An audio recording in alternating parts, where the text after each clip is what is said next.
पापा जी, मैं आपसे ये जानना चाहता हूँ कि मैंने जैसे आजकल मैं न्यूज़ आउटलेट्स पढ़ता हूँ, उसमें मैंने उस पे कई जगह लिखा था कि बड़े-बड़े इंडस्ट्रियलिस्ट, बड़े-बड़े जो फाइनेंसर हैं, वो लोग सुसाइड्स कर लेते हैं।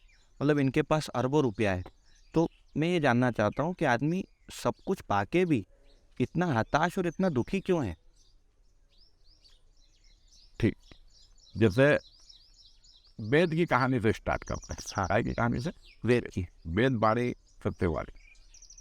तो वेद में एक कहानी है कि राजा जनक, हुँ, सीता जी के पिताश्री हुँ, राजा जनक, तो दोपहरी में सोए हो हुँ, सोए हो तो उन्होंने सपना देखा। हुँ, सपने में भी राजा थे वो। हुँ, हुँ, राजा थे तो एक दूसरे राज्य के राजा ने आक्रमण करा हुँ, और उनको बंदी बना लिया। बंदी बना लिया, सपना देख रहे हो, हुँ, हुँ, हुँ, बंदी बना लिया और 2-3 दिन जेल में रखा। और फिर जेल में से राजा ने निकाला और सारे कपड़े उतरा लिए और लंगोटी में हुँ, नगर में छोड़ दिया कि इस आदमी को जो भी भोजन देगा उससे मृत्यु दंड दिया जाएगा। राजा को। हाँ, हाँ, मतलब वो खुद ही सपना देख रहा है, मतलब हुँ, खुद के बारे में, हाँ, मतलब खुद ही घूम रहे हो। हाँ, मृत्यु दंड दिया जाएगा। हाँ, तो जैसे अब वो शहर में 2-3 दिन हो गए घूमते घूमते, हुँ, तो 5 दिन हो गए तो भूख लगी कड़ाके की। हुँ, सपना देख रहा है, सपने में भी सत्य ऐसा लगता है कि हुँ, जब कड़ाके की भूख लगी तो आदमी जैसा सपने में डर जाता था, एकदम से नींद खुलती है। हाँ, तो नींद खुली तो उन्होंने देखा कि अभी तो मैं राजा था और अब मैं अभी राजा था उस समय। अभी जैसे थोड़ी देर पहले, हाँ, जैसे मैं सपना जब देख रहा था मैं भिखारी था, मतलब हाँ, रोटी के लिए तड़प रहा था, मतलब मेरे को हाँ, हाँ, पूरे नगर में घूम रहा था, इधर उधर मांग रहा था जब मेरे को कोई, और अब मैं फिर राजा हूँ तो इसमें सच से क्या? हुँ, वो जो सपने में था वो भी मैंने देखा हाँ, और अभी जो मैं ये भी मैं देख रहा हूँ, तो इन दो ही चीज में, जैसे वो और ये, इसमें सत्य क्या? तब वो तो राजा ठहरे। हुँ, जैसे अभी मोदी जी तो आपातकालीन मीटिंग बुला ले, और हाँ, हाँ, वैसे राजा जनक थे तो उन्होंने आपातकालीन मीटिंग बुलाई, सारे पंडितों की जो भी उनके राज्य में थे, और तो सारे पंडित आए और उन्होंने ये प्रश्न रखा कि भाई मैं दोपहरी में सोया था और मैंने सपना देखा और सपने में राजा ने आक्रमण करा और मेरे को फिर नगर में छोड़ दिया हुँ, हुँ, लंगोटी पे, और फिर मैं रोटी के लिए मांग रहा था और कोई राजा के ऐलान के बाद मुझे किसी ने भोजन नहीं दिया, और जब मेरे को भूख लगी कड़ाके की तो मेरी नींद खुल गई हुँ, और फिर देखा मैं तो राजा, तो वो भी मैंने देखा जब मैं तड़प रहा था, और ये भी, इसमें सत्य क्या है? हुँ, एक भी पंडित उत्तर नहीं दे पाए। हुँ, मतलब तो बेचैन हो, हुँ, राजा ठहरे हो तो उनने कहा फ्री फोकट की तनख्वाह लेते हो, डाटा ड्यूटी करी, और किसी को सबको डाटा ड्यूटी करके भगा दिया हुँ, कि काय के पंडित तुम अगर मेरा प्रश्न की उत्तर ही समाप्त नहीं कर पाओ। हुँ, तो फिर वो बड़े बेचैन थे, तो फिर एक बार ऐसे ही भ्रमण पर निकले तो एक छोटी सी गली में से राजा और कुछ थोड़े बहुत मंत्री और थोड़ा सा वो था, ज़्यादा लाव लश्कर नहीं था, तो निकले गली में से। तो गली में से निकले तो एक आदमी लेटा था उसकी गली में, तो गए मंत्री वगैरह के, राजा जनक आ रहे हैं इधर से, हटो तुम, हाँ, लेटा हो तो उन्होंने कहा कि मैं नहीं हटता, ये तो हमारी गली है, इधर से क्यों आया? अगर उनको चलना है तो मेन रोड पे चले, जैसे ये भी रोड, हमारी गली में आने का कोई काम ही नहीं। हुँ, तो उस सैनिकों ने समझाया, फिर आगे चले तो मंत्री ने समझाया, फिर आखिर में राजा के पास बात गई हाँ, कि भगवान एक वो लेटा है और उसे हट ही नहीं रहा है। तो राजा जनक तो जनक थे, तो उन्होंने कहा कि भाई कहीं ना कहीं आदमी में दम है। दम है। तो गए, उन्होंने उनसे कहा कि आप मत हटो, गलती मेरी है हुँ, कि मेरे को इस गली से नहीं आना था, बात मैं पलट जाता हूँ, बाकी मेरी जिज्ञासा है, हुँ, जानने की इच्छा है अगर आप कुछ बोल सके तो उन्होंने वो सुनाया कि मैंने सपना देखा तो सपने में ये हालत थी मेरी और सब आँख खुली तो मैं फिर राजा था। तो इन दो में सत्य क्या है? तो वो जो लेटे थे उनका नाम था अष्टावक्र। अच्छा, तो बाद में राजा जनक के गुरु हुए वो। तो लेटे अष्टावक्र जो 8 जगह से टेढ़े थे। हाँ 8 जगह से टेढ़े थे। हाँ। तो फिर उन्होंने कहा, बोले मतलब पहले तो उन्होंने बोला क्या रोड पे दे दो, महल में बोला, और गुरु शिष्य की जो परंपरा है फिर बोलूँगा मैं। तो राजा ने कहा कि प्रभु पधारे आप। तो गए वो 8 जगह से टेढ़े, तो बड़ा सिंहासन पे बिठाया राजा ने और वो नीचे बैठे कि प्रभु बोले आप। तो फिर उन्होंने कहा कि जो आप सपना देख रहे थे उसको परोक्ष ज्ञान बोलते हैं। मतलब जैसे स्वर्ग है, नरक है, आपने देखा सुनी बातें मान लेना, पानी गिरेगा, मतलब अनुमान उसको यूँ कह सकते हो। अपन ने देखा सुनी बातों को मान लेना, ये परोक्ष ज्ञान। फिर आपकी ये आँख खुली, तो जैसे ही आँख खुलती, कोई भी चीज आपने सपने में देखी, तो सपने की कोई भी चीज आप ला नहीं सकते, भले आप राजा थे, एक सुई नहीं ला सकते। जैसे ही आँख खुलेगी, सपने की कोई भी चीज सब गायब हो जाएगी। मिथ्या भ्रम उसको कह सकते हो, वरना वो था ही नहीं। और देखा भी आपने, था भी से सपना देखा, तो उसको परोक्ष ज्ञान बोलते हैं। जैसे आप बिस्तर पर लेटे हो और सपना जाने कहाँ देख ले, तो अमेरिका में घूम रहे हो आप, तो देखते तो आप ही हो, वो सूक्ष्म शरीर द्वारा देखा जाता है। तो उसमें रहता सब है, आपकी इंद्रिय, आप डर जाओगे, सब होता है उसमें। तो वो परोक्ष ज्ञान। ठीक, अब ये आँख खुली तो सब गायब। ऐसे ही फिर अब आप इन आंखों से देख रहे हो, तो इसको बोलते हैं प्रत्यक्ष ज्ञान। जैसे आप अपन दो ही बात कर रहे हैं, प्रत्यक्ष। तो इसमें भी सत्य नहीं दिखता है। अभी जैसे सपोज करो कि कोई बोले कि आप अच्छे लगे हो, तो मैं आपकी बुराई गिना दूं, और कोई आपको बोले कि ये बुरा लड़का है, तो मैं अच्छा ही गिना दूं। तो सत्य क्या? सत्य ये भी नहीं। तो इन आंखों से भी सत्य नहीं दिखता है। फिर जिस दिन ये आंख खुलती है हृदय की, अंतर्दृष्टि बोलते हैं या आत्म तत्व बोलते हैं या दिव्य दृष्टि, जिस दिन ये आंख खुलती है तो ये संसार गायब हो जाता है। संसार गायब होने का मतलब यहाँ से आप विदेय हो जाते हो। तो जिस दिन ये खुलती है तो इसको अपरोक्ष ज्ञान बोलते हैं। यहाँ से सत्य की अनुभूति होती है। तो ये इसमें क्या है, देखो ये खंड खंड ज्ञान है। जैसे आपने सपना देखा तो वो खंडित हो जाएगा कि आँख खुलेगी, खंडित ज्ञान।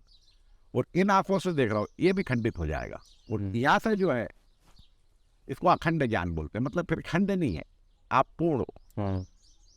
तो मतलब इधर कुछ भी सत्य नहीं है, मतलब जो पाया, जो जैसे भगवान भोलेनाथ ने कहा है कि उमा कहूँ में अनुभव अपना अनुभव कह रहे भगवान भोलेनाथ। सत्य हरि भजन जगत सब सपना। ये जगत भी सपने के समान है। आज तक जैसे कोई भी बड़ा सिकंदर शरीर का एक सुई ले गया क्या? नहीं ले। जैसे आपने सपना देखा, ये आँख खुली, तो सपने की कोई चीज ला सकते हो क्या? नहीं ला सकते। ऐसे ही जब अपन रोज देखते कोई जाता है, बड़े बड़े राजा महाराजा बड़े, तो कोई कुछ ले गया क्या? नहीं ले। तो यहाँ से जिस दिन यहाँ से जागृति होती है तो ये भी सपने के समान है। तो जैसे मैं नहीं कह रहा हूँ, ये तो भगवान भोलेनाथ ने कहा कि उमा कहूँ मैं अनुभव अपना, सत्य हरि भजन जगत सब सपना। तो ये जगत भी सपने के समान है। तो फिर सत्य क्या है? सत्य की अनुभूति यहाँ से, जैसे मैंने बोला ना, एक खंडित हो जाते हैं। खंड ज्ञान और अखंड ज्ञान। जैसे एक मंत्र है, पूर्ण विदा पूर्ण विदम, जैसे पूर्ण में से पूर्ण निकाला, जैसे आकाश में से आकाश को निकालने में तो क्या बचेगा? आकाश ही बचेगा। और जैसे आपने आकाश निकाल लिया, फिर बचेगा कितना? पूरा जानने को ही बचे। जैसे आपने ईश्वर का इसमें कहा है कि आपने जैसे पूरा जान लिया, तो पूरा शेष बचेगा जानने के लिए। मतलब इसलिए साधु संत चुप हो जाते हैं, मौन हो जाते हैं। मतलब हरि अनंत, हरि कथा अनंता, उसके बारे में अनंत है। फिर वो मैं एक मूवी देख रहा था, हम्म। वो भी साउथ की रिसेंट है, कंतारा। उसमें मतलब शायद इसी को दिखाया गया है कि वो राजा के पास सब कुछ रहता है, फिर वो एक पंजुर्ली देव है वहीं के, साउथ में उनकी बहुत पूजा पाठ करी जाती है, तो वो उनके पास जाता है और बोलता है कि भगवान मेरे पास सब कुछ है, मैं फिर भी बहुत दुखी हूँ। तो बोलते हैं कि मुझे आप चाहिए। मतलब वो सब कुछ त्याग है उसके पास, सब कुछ राजा के पास में, वो सब कुछ त्याग देना चाहता है। जैसे क्या होता है, आनंद, जैसे आदमी के जीवन में आनंद का जो वास्तविक आनंद है, लवलेस मात्र भी नहीं आता है। क्या नहीं आता है? लवलेस का मतलब ये होता है, जैसे आप घी की तपेली हो, घी रखा हो और फिर उसको अलग कर लो, वो फिर जो तपेली को मांजोगे और फिर उसमें जब आप पानी भरोगे तो एक लेयर दिखती है हल्की सी, चिकनाहट रहती नहीं है, खाली दिखेगी आप। तो उसको बोलते हैं लवलेस, नाम मात्र का। तो आदमी के जीवन में नाम मात्र का भी आनंद को, आनंद जानता ही नहीं। वो जो आनंद जानता है वो इंद्रियों के आनंद को जानता है।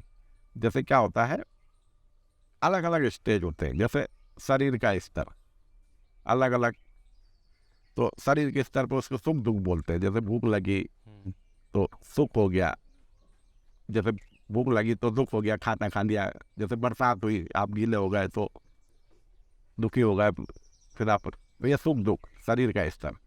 फिर इसके आगे मन का स्तर। तो मन के स्तर पर जैसे अपन एक फिल्म देखने जाते हैं, एक ही फिल्म बोलते हैं ना, मनोरंजन हाल। तो एक ही फिल्म देख के आप प्रसन्न हो जाते हो। कोई दो लोग हो, एक प्रसन्न हो जाएगा, एक खिन्न हो जाएगा। पैसे आपके लगे, 500 रुपये आपने बिगाड़े, और एक प्रसन्न हो जाएगा, एक खिन्न हो जाएगा। जैसे क्रिकेट देखते हैं, मनोरंजन मतलब मन के और आगे की बात। और एक इससे ऊपर होता चेतना, जिसको अवसाद और विषाद बोलते हैं। जैसे एक लड़का अपने पिताजी को कहता है कि पापा मैं 95% लूँगा, और अगर वो 90% लाता है और वो आत्महत्या कर लेता है। अरे मैं नहीं ला पाया, 95 नहीं ला पाया, और बड़ा ये वो मनन। तो वो क्योंकि वो ज़्यादा अटैच है, और ज़्यादा चेतना से और गहरा असर होता है, तो उसको अवसाद और विषाद मिलते हैं ज़्यादा। अगेंस्ट कोई लड़की प्रेम करते हैं और छोटी सी बात पे आत्महत्या कर लेते और गहरे। और एक स्तर होता है आत्मा का, वहाँ से आनंद आता है, वो आनंद है। बाकी ये इसके जो निचले स्तर पे है, ये एक सुख दुख हो गया, एक प्रसन्नता खिन्नता हो गई, एक अवसाद और विषाद हो गया। और इससे ऊपर जो आत्म तत्व से जो आता है उसको आनंद बोला गया, सत्य चित्त आनंद। सत्य है सदा, सत्य का मतलब जैसे अभी भी है, बाद में भी रहेगा, मतलब वो ऐसा चेतन, मतलब वो चेतन है और आनंद स्वरूप, मतलब असली आनंद यहाँ से आता है। मतलब बाकी जो आनंद है ये खंडित आनंद है। जैसे सपना देख रहा हूँ, बड़े मोटरसाइकिल पे घूम रहा हूँ, विदेश में घूम रहा हूँ, और जैसे ये खुलेगी गायब हो जाएगा, खंडित हो जाएगा। और जैसे ये संसार में अपन कुछ भी करते हैं ये भी खंडित हो जाता है, और ये है अखंड ज्ञान, पूर्ण ज्ञान। अच्छा, तो आप क्या हो? जैसे कहा कि ईश्वर अंश जीव अविनाशी, चेतन अमल सहज सुखरासी। आप ईश्वर के अंश हो। क्या हो? अब अंश क्या होता है? उससे ही निकला हुआ एक भाग, या उसी का भाग। हाँ, मतलब उसका, जैसे हाँ, सूर्य, उसकी एक किरण, हाँ, ले लो, वो छोटी हो गई, मतलब उसका अंश हो गई। जैसे पानी, समुद्र का पानी, और एक बूंद, वो एक अंश हो गई। तो अब जो समुद्र के गुण है वो एक बूंद के गुण रहेंगे। जैसे छोटी सी बूंद है, तो जो समुद्र के पानी के गुण एक छोटी बूंद में भी शीतलता देगा और गीला करेगा। जैसे जो सूर्य के गुण है, जैसे प्रकाश देना, उसकी दाहिका शक्ति, जैसे छोटी सी तीली जलाओ तो वो भी देगी, प्रकाश देगी, उसकी दाहिका शक्ति वो आपको जलाएगी। तो उस छोटे से जो अंश है उसमें भी वो गुण रहते हैं। तो ऐसे ही आप ईश्वर के अंश हो, जो आत्म तत्व है। तो ईश्वर कैसा है? आनंद स्वरूप है। तो इसलिए आप आनंद को चाहते हो, असली आनंद वो वहाँ से आता है। बाकी ये जैसा एक पायो जी बिन राम रतन धन पायो, दिन दिन बढ़त सब आयो, ये आनंद जो है ये बढ़ता जाएगा। और सांसारिक जो आनंद होता है, इंद्रियों के जो सुख है, जैसे 5 वो है, तो जैसे जीवान, 1 रसगुल्ला खाओगे अच्छा लगेगा, 10 खाओगे कम अच्छा, और 100 खाओगे तो उसका भी मन ही नहीं हुआ खाने में। ये घटने वाले आनंद है। कोई भी आनंद है, जैसे कोई भी सुनते हो, कान से कोई चीज़ सुनते हो तो सुन के फिर, या कहीं घूमने गए तो फिर आखिरी, तो ये घटने वाले आनंद है। कोई से ये प्रतीति मात्र है। मतलब जैसे अपन आग तापते हैं तो प्रतीति, मतलब ये है नहीं। और या मतलब जैसे अपन ने कोई चीज़ स्वाद रखी और नीचे गई तो खत्म। फिर 6 घंटे बाद वही फिर, तो ये घटने वाले आनंद संसार के। कोई सा भी आनंद, ये जो प्रतीति मात्र है, घटने वाले, मतलब आनंद है नहीं, आनंद की ऐसी प्रतीति है बस। हाँ। मतलब कुछ भी कर लो, आप कितने ही किसी में इंडल्ज हो जाओ, उससे कोई मतलब नहीं जब तक आप खुद को नहीं जानो, या जब तक मतलब आप वो जो आत्मीय अनुभव जो आप, क्योंकि सत्य तो वो है ना, उसमें तो सारा टिका है। जैसे कहते हैं योग, योग का मतलब आप उसमें पूरे पे टिके हो, वहां से जो चीज दिखेगी वो सत्य दिखेगी। और ये इसमें का है, जैसे आपको एक बार आत्मज्ञान हो गया तो आप फिर कभी नहीं भूलोगे, फिर हमेशा की हो गया। मतलब भगवान, जैसे संसार में एक नियम है कि आपने किसी से कुछ लिया है तो चुकाना पड़ेगा। और परमात्मा जो चीज़ देता है, जैसे एक बार आत्मज्ञान हो गया तो आपको हमेशा के लिए हो गया। परमात्मा जो चीज़ देता है हमेशा के लिए दे देता, फिर अपना पता भी नहीं देता कि तुम उसको लौटा दो। अच्छा। मतलब वो इसमें का सिस्टम, जैसे आप एक बार, जैसे ध्यान है या भक्ति है, आप जहाँ तक सीख गए हो वो फिर सदा के लिए आपकी वहाँ हुई। अगली बार जब अगला भी अगर कुछ घटना दुर्घटना, तो आपको फिर यात्रा वहाँ पे कर। तो ये आनंद कभी कम नहीं होता कि जैसे हर चीज एक छोटे स्तर पे गिरता जाती है, ये आनंद घटने वाला आनंद नहीं है। ये हमेशा बढ़े। पायो जी मैंने राम रतन धन पायो, दिन दिन बढ़त सवायो। जैसे गोपियों का आनंद, तो जो सृष्टि के रचिता ब्रह्मा, वो भी कहता है कि इनकी जरा धूल नहीं मिल जाए, गोपियों की। तो जो गोपी भाव, प्रेम, सो प्रेम भक्ति, ये परमानेंट है। हाँ, तो इनकी वो, ये आंतरिक जो आनंद है, ये फिर सदा के लिए आपका, और ये बढ़ने वाला है। तो ये असली आनंद है, ये दिनों दिन बढ़ते जाएंगे। जो जो आप साधना करोगे तो और आगे बढ़ते जाएंगे, वो है असली आनंद। बाकी तो ये सब भ्रम है, अच्छा। खंडित। जैसे सपोज करो मैं सपना देख रहा था, समझो मैं मर गया सपने में, अब मेरी आंख खुली तो क्या करना चाहिए? क्या था वो? सपना रहा।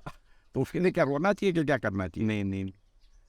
तो जैसे मृत्यु, जिस दिन आदमी आत्मज्ञान को उपलब्ध होता तो मरता ही नहीं। अभी मैं कौन हूँ, बस ये अगर वो अपने आप को पहचान ले, तो वेद की घोषणा अहम ब्रह्मास्मि, आप ब्रह्म। जैसे 2 मार्ग हैं, ज्ञान मार्ग में भगवान के पास जाते हैं, और भक्ति मार्ग में भगवान आपके पास आते हैं। जैसे सबरी के पास भगवान आए, केवट के पास आए हनुमान, ये भक्ति मार्ग। और ज्ञान मार्ग है, जैसे अपने आप में आत्मसमर्पण करना, ये ज्ञान मार्ग, इसमें भगवान के पास जाना पड़ता है। तो ये ज्ञान मार्ग है। और एक कर्म मार्ग है, बहुत कठिन मार्ग है, जिसमें खाली मेरे अनुभव के अंदर एक ही आदमी है वो, हाँ, राजा हरिश्चंद्र ना। राजा हरिश्चंद्र के अलावा उस मार्ग से भगवत प्राप्ति, और मेरे हिसाब से उसके बाद तो कोई भी नहीं हुआ, ना हो पाएगा। हाँ, बहुत कठिन मार्ग है कर्म मार्ग। कर्म मार्ग का बड़ा जैसा मार्ग है, टेढ़ा। तो ये 2 मार्ग हैं, एक ज्ञान मार्ग और एक भक्ति मार्ग। तो ज्ञान मार्ग ये यम नियम प्राणायाम प्रत्याहार ध्यान धारणा समाधि, और भक्ति मार्ग जैसे 9 भक्ति, प्रथम भगति सन कर संगा। आप संत के साथ रहो तो वैसे ही आप सीख जाओगे, क्योंकि वो वही बात करेंगे, वही तो फिर श्रवण कीर्तन पूजा, मूर्ति पूजा, 8 प्रकार की मूर्तियों की पूजा बताई गई है। और फिर सबसे अच्छी जो मन में मूर्ति बना के पूजा कर सकते हो आप, तो ये भक्ति मार्ग है। तो असली आनंद आपको अंतर्मुखी होना पड़ेगा और अपने अंदर जाना पड़ेगा, वो असली आनंद है। बाकी तो ये मैंने आपको बताया सुख दुख प्रसन्नता खिन्नता और साथ विसाथ, ये आनंद है। मतलब वो बात सही है, सब कुछ तो- पाके भी कुछ नहीं पाया। हाँ, तो आदमी अंतर्मुखी नहीं होता है। बाहर आनंद है ही, बाहर खाली भ्रम है। तो आदमी के पास जैसे इंद्रियां हैं, सब चीजें बाहर देखने के लिए हैं, तो वो अंतर्मुखी जब अंदर जाएगी तो ये सब चीजें आपको ठीक। आज ठीक है पिताजी। आज के लिए आज के आनंद की जय। ठीक है पिताजी।